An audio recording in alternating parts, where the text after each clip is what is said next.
All right, guys, we are going to be reacting to medieval Europe, 1,000 years in 20 minutes. Let's jump in, guys. In the Middle Ages, a new civilization was forged on the European continent. Nobles and kings, faith and warfare, culture and learning, trade and innovation, these set the foundations of the modern era. This is the story of how Europe was born. In the first 2 centuries CE, the vast Roman Empire engulfed the Mediterranean Sea. It was a time of stability, prosperity, and peace, the Pax Romana. Citizens enjoyed its flourishing culture, fair quality of life, and relative security. This was achieved through Rome's centralized government and advanced infrastructure. In the remote eastern margins of the empire, a new religion was born, Christianity. Beginning as a small Jewish sect, it slowly spread throughout the pagan Roman world. In the 4th century, it was embraced by the emperors, becoming the official state religion. But by then, Rome's glory days were over. The empire was suffering from inflation, plagues, famine, and invasions. Managing it from a single center was becoming impossible. In 395 CE, the empire was divided in two: a Western empire with Rome as its capital, and an Eastern one ruled from Constantinople, also known as the Byzantine Empire. While the East was urban, rich, and prosperous, the West was rural, poor, and weak. It didn't last long. In the deep forests beyond the empire's borders, barbarian peoples were on the move. These were mostly Germanic tribes led by warlords and their loyal bands of warriors. These groups were pressing harder and harder on the Rhine and Danube rivers. Yo, shout out to shout out to the editing, man. It's good, right? It's good. It got me locked in like, whoa, this is so good. The Western Empire began allowing them entry. Eventually, the frontiers were breached, enabling various peoples to migrate and settle within the borders of the empire. Whether guests or invaders, these peoples carved up Roman territory while imperial authority was crumbling. In 476, the barbarian leader Odoacer deposed the last emperor of the Western Roman Empire, Romulus Augustulus. This child emperor had no real power, but his removal stands as a milestone. The Western Roman Empire was no more. The so-called Dark Ages had begun. Wow. Romans, Christians, barbarians. These were the 3 main ingredients that combined to create medieval Europe. Wow. Germanic kingdoms. Around 500 CE, Europe was covered by newly established kingdoms ruled by barbarian kings. Their elites, emerged between Romans and barbarians, had gradually converted to Christianity. The most prominent kingdoms were those of the Ostrogoths in Italy, the Visigoths in Spain, and the Franks in Gaul. But these kingdoms were lacking key elements necessary to manage successful states. The great cities of antiquity were depopulated, some left in ruins. Wow. The Roman transportation system decayed, eroding communication and long-distance trade. Coins vanished, leaving no economic system to support professional armies.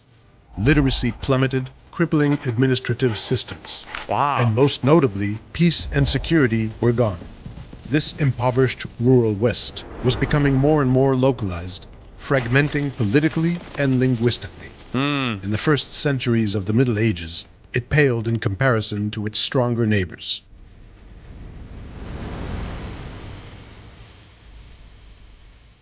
In the 6th century, Byzantine Emperor Justinian I strove to reconquer the West and restore the Roman Empire to its past grandeur. But after conquering Italy from the Roman Empire to its... What the hell is this? What's going on here, man? Justinian, what are you?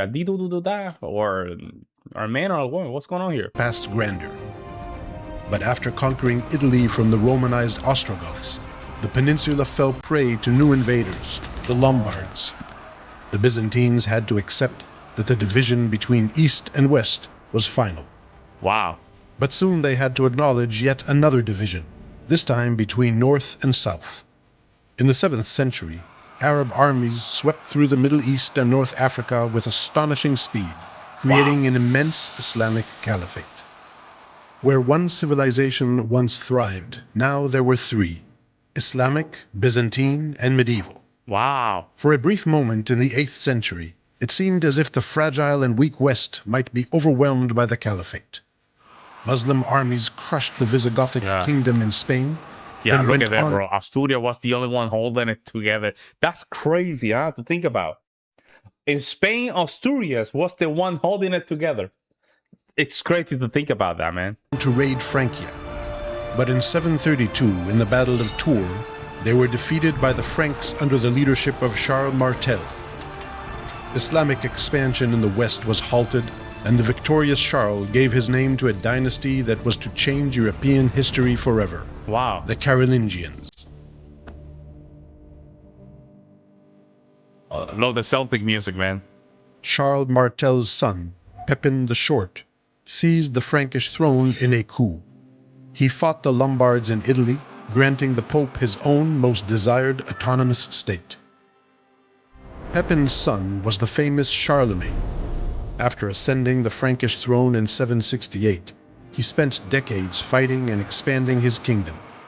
Ultimately, he held sway over most of Western Christendom. In 800 CE, Pope Leo III anointed Charlemagne Emperor of the Romans. More than 300 years after the fall of Rome, the West had an emperor once again. Wow. The Carolingian Empire was the first great power of the medieval West, leaving an enduring legacy. Charlemagne backed an intellectual and cultural flowering, the first of several medieval renaissances intending to revive the lost knowledge and culture of antiquity. The empire disseminated throughout the West various political structures, institutions, titles, ranks, ideas, and dreams. Most importantly, an ideal of a unified Christian West. These formed the bedrock of medieval civilization. Whoa. So before that, basically before that, Europe was just all over the place. Europe was all over the place, while the Muslims down south, they already figured out. They already had this thing figured out. That is funny, man. The Carolingian Empire was short-lived. Yeah, look at that. Asturias has gone. They gained more territory. To create centralized rule in the West suffered from insufficient infrastructure. Small cities, weak economy, limited bureaucracy, and poor communications. After Charlemagne's death, his three grandsons fought one another, and in 843, in the Treaty of Verdun, divided the Frankish Empire among themselves. The Middle Kingdom quickly diminished, leaving only West Francia, which would eventually become France, and East Francia, which will one day become Germany.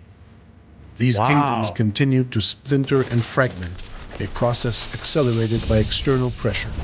Wow. In the 9th and 10th centuries, a new wave of invaders attacked the crumbling Carolingian world from every direction. The Vikings came from the north, roaming the coasts and rivers of Europe, raiding and terrorizing the population. The Magyars, better known as Hungarians, rode in from the east, plundering defenseless settlements. Wow. And finally, Muslim pirates and raiders landed on Europe's southern shores. My God. Europe was under siege.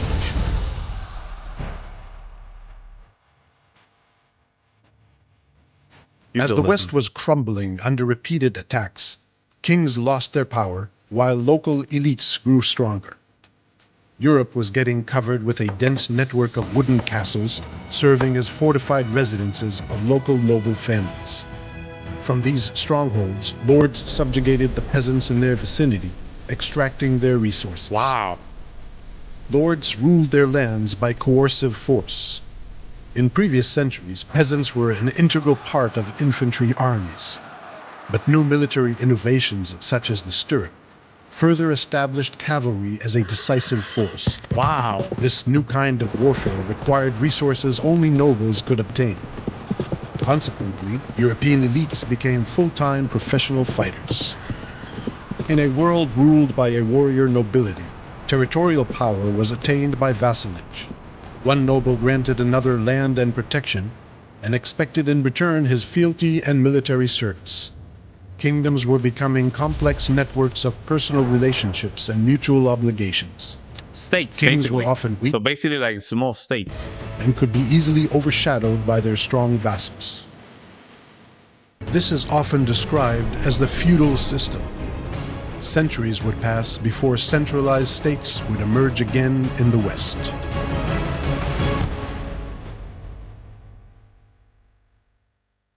In the 10th century, things started to change.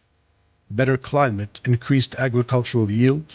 External invasions ceased as Vikings and Hungarians settled down and were absorbed into Western Christendom, and in some regions, royal authority was gaining ground. In Britain, King Alfred the Great and his successors unified the various Anglo-Saxon realms, creating the Kingdom of England for the first time. In West Francia, while political fragmentation continued, Vikings who settled in the north swore loyalty to the Frankish king. They became French Christians, known as the Normans. Oh. The Duchy of Normandy created a buffer against other raiders. In East Francia, Otto I, king of the Germans, managed to defeat the Hungarians in the Battle of Lechfeld in 955, This is crazy putting stuff, an man. end to the invasions from the east. The settled Hungarians eventually established a Christian kingdom of their own. The victorious Otto the Great was crowned emperor in 962. Europe had an empire once again, this time a German one. It was later known as the Holy Roman Empire. Shout out to Germany. You guys start kicking in almost on the 11th century. Took a little After bit of time. centuries of turmoil, Europe was finally gaining stability and confidence, ready to change course. Uh-oh. The year 1000 marks a turning point in European history, ushering in 300 years of growth and prosperity. Better climate, combined with new technologies and techniques, led to an agricultural revolution. Europeans produced more food, resulting in population growth. New villages and towns were established, and existing ones expanded. Oh. Throughout Europe, forests were cleared as more and more land came under cultivation. This enabled immense economic expansion and commercial revival. Bustling trade networks fed a massive urbanization process. Oh, okay. Old and new cities grew larger, becoming international hubs for a new class of merchants. These merchants won their independence from feudal landowners, forming self-governing cities. This was most evident in Italy, where merchants revived the Mediterranean trade. As quality of life improved, Wow. art, architecture, and music flourished. Europe was becoming increasingly literate, and the first universities were founded under the auspices of the Church. European intellectuals initiated a new renaissance based on the rediscovery and revival of ancient knowledge. But Europeans were not only conquering internal frontiers, they were also pushing outward.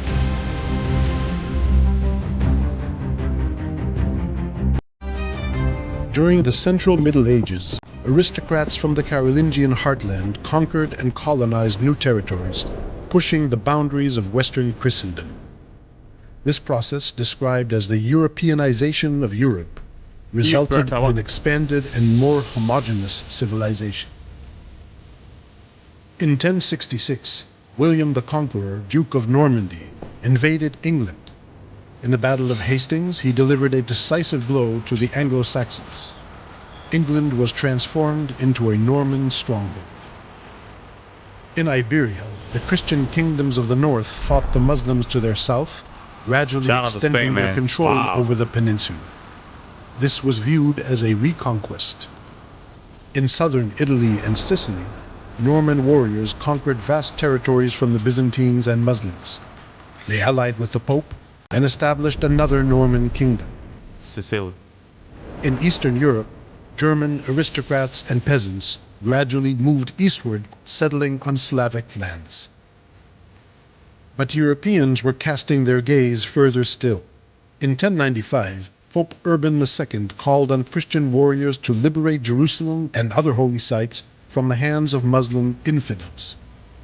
Crusader armies swarmed to the east, establishing several states on the shores of the Mediterranean Sea. Oh man, These that's states crazy, man. I don't know how to explain this, but this is insane. Insane. It's in their blood. Conquering is in human blood, man. It's in human blood. I don't know why, probably because of security and resources.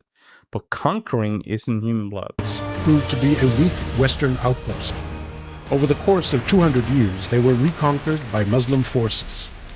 Nevertheless, they signaled an important message. The Catholic Church had awakened. Whoa. In the early Middle Ages, the Pope was weak, holding little influence outside Italy. The Church was a loose network of priests and monks, appointed and controlled by local aristocrats. In the 10th and 11th centuries, a movement emerged set on reforming the Church and society as a whole. The reformers demanded to free the Church from the world, to extract it from the influence of kings and nobles, and rebuild it as a papal monarchy. Pope Gregory VII, an enthusiastic reformer, clashed with the Holy Roman Emperor Henry IV. Shout out to Germany here, man. They're just keeping things together. Over the authority of appointing bishops in the empire. The first round of conflict ended with Henry waiting for 3 days in the snow outside a fortress at Canossa, begging for the Pope's forgiveness. The second round, however, ended as Henry invaded and appointed his own Pope, forcing Gregory into exile. Although it seemed as if the emperor had won, in the 12th century it became clear that the papacy and the reform were victorious. The Church had become a robust, centralized, hierarchical organization. With elaborate administrative and legal systems and immense resources, its power stretched across Europe. At the top of the pyramid was the Pope, ruling the Church as an absolute monarch. As popes grew stronger, kings were left envious. Then they followed suit. Damn. The power of medieval kings was constrained by the armed aristocracy. During the Central Middle Ages, their numbers vastly increased, and castles were multiplying, with wood being replaced by stone and designs getting bigger and stronger. Aristocratic lifestyle and culture underwent refinement with the advent of the Christian knight ideal and the code of conduct known as chivalry. But at the same time, aristocrats in some regions were faced with the emergence of stronger kings and kingdoms. In England, the Anglo-Norman dynasty formed a small and consolidated state, free of the feudal mess abundant on the continent. In Iberia, the reconquest of land from the Muslims strengthened the Christian kings, enabling centralized states to emerge. In France, the kings of the Capetian dynasty gradually expanded their personal domains, right? These medieval uniforms were gorgeous. enabling a functioning state to form there as well. However, in the Holy Roman Empire, the exact opposite occurred. The once mighty empire disintegrated, forming a mosaic of autonomous principalities. Emperor Frederick Barbarossa attempted to restore the empire's former glory, but failed. The title of emperor, now bestowed by electors, became an empty one. The Central Middle Ages saw an agricultural revolution, urbanization, expansion, stronger popes, stronger kings, and vibrant culture. But around 1300, the climate worsened, growth halted, and famine spread. A great calamity was approaching.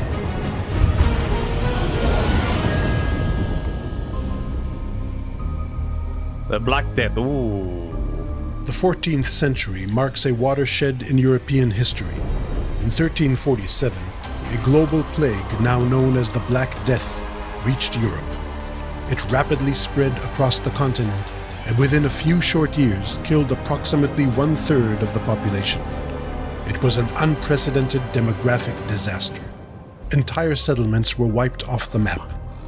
Recurrent outbreaks of the plague would continue striking Europe for centuries. Wow. However, during the 14th and 15th centuries, Europe recovered, and for some survivors, the consequences of the plague were not so grim.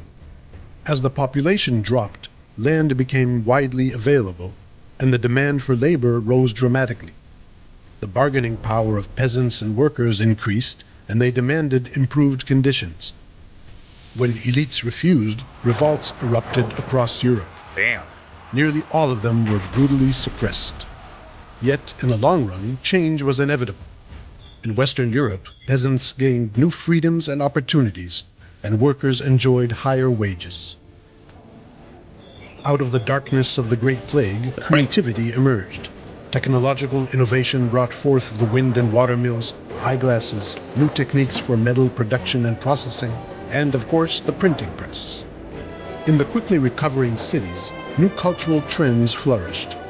A new renaissance thrived in Italy, set on reviving and surpassing the cultural achievements of ancient Greece and Rome. Renaissance scholars developed a new outlook on the world and on man's place within it. They defined the past millennium as Dark Ages, and so positioned themselves as the transition between the medieval and modern world.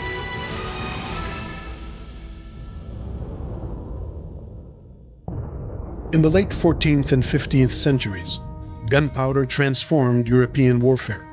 The bravest knight could be shot down by simple infantrymen from a distance, and the most fortified castle could be breached with cannons. That's crazy, Supporting man. the new infantry and artillery armies was a costly affair, which only kings could manage. As they strove to monopolize the use of force within their territories, kings consolidated their power and asserted their authority over the aristocracy. These nobles, who lost their military superiority, began serving their rulers as administrators and courtiers. The sovereign state was emerging. In these troubled times, Europe's new military innovations were constantly put to the test. The 100 Years' War waged between England and France devastated the French countryside. The war's course was reversed by a peasant girl, Joan of Arc, who rallied French troops against the English. Eventually, England was pushed out of France. In Iberia, the marriage of Ferdinand of Aragon and Isabella of Castile led to the emergence of a unified Spain. Their combined armies conquered Granada, the last Muslim stronghold in the peninsula. These developments lay the foundations for the modern nation-states of England, France, and Spain. Shout out to Spain, Other man. regions, such as Good. I don't know why, but it's good to see Spain just flourish for once. Germany, and Italy would have to wait several centuries for their unification. Yeah, I don't know. It's just, listen. It's just,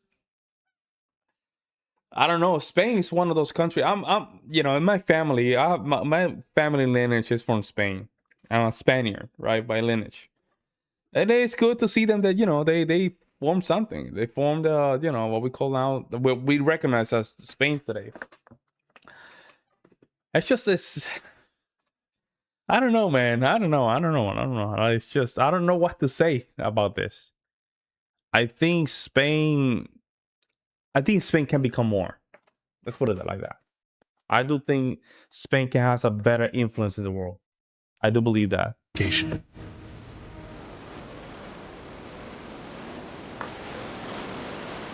As the Middle Ages came to a close, Europe had not only recovered from the crisis brought by the Black Plague, but had also rebuilt itself on strong foundations.